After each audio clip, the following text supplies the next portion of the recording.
नमस्कार, मी कीर्ती गायकवाड। स्वागत आहे आपलं आय न्यूज 28 मध्ये। चला तर मग जाणून घेऊयात महाराष्ट्रातल्या ताज्या घडामोडी। माहुली गोकसी येथे विद्युत करंट लागून युवकाचा जागीच तडफडून मृत्यू। पोलीस स्टेशन पारशिवनी अंतर्गत गोकसी येथील रहिवासी मृतक युवक सुरेश बाजीराव चव्हाण वय 45 वर्ष यांचा काल दिनांक 16 जून रोजी सकाळी 11 वाजताच्या दरम्यान गोकसी शिवारात असलेल्या नदीम अहमद खान यांच्या ईट भट्ट्यावर जमिनीवर पडलेल्या चालू विद्युत तारेवर पाय पडल्याने जागीच मृत्यू झाला।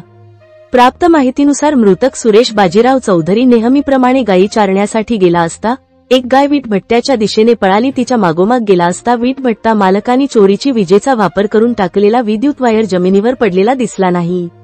त्या तारेला पाय लागताच करंट लागून सुरेश यांचा तडफडून जागीच मृत्यू झाला।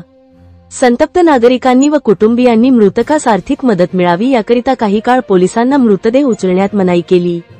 युब्रिक्स वीट भट्टीचे मालक नदीम अहमद खान यांनी मृतकांच्या कुटुंबियांना 5 लाख रुपये आर्थिक मदत जाहीर केल्यानंतर संतप्त नागरिकांनी पोलिसांना मृतदेहास शवविच्छेदनाकरिता नेण्याची परवानगी दिली। पोलिसांनी पंचनामा करून मृतकास पारशिवनी उपजिल्हा रुग्णालयात पोहोचते केले असून पुढील तपास पारशिवनी पोलीस करीत आहेत।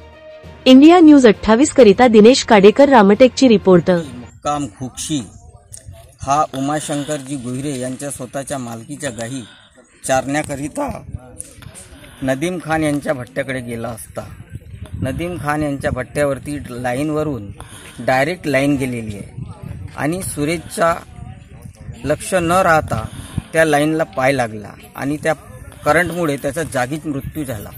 असे करताच सर्व भुक्षीवासी जागेवर पोहोचले, परंतु नदीम खान हे आलेले नाही आहे। गावकऱ्यांची अशी मागणी आहे की जोपर्यंत भट्ट्याचे मालक इथे येत नाही तोपर्यंत आम्ही इथून डेड बॉडी उचलणार नाही आणि नदीम खान यांनी त्या डेड बॉडीपाशी यावं आणि त्या परिवारास आर्थिक मदत असं त्यांनी घोषणा द्यावी अशी सर्व गावकऱ्यांची मागणी आहे।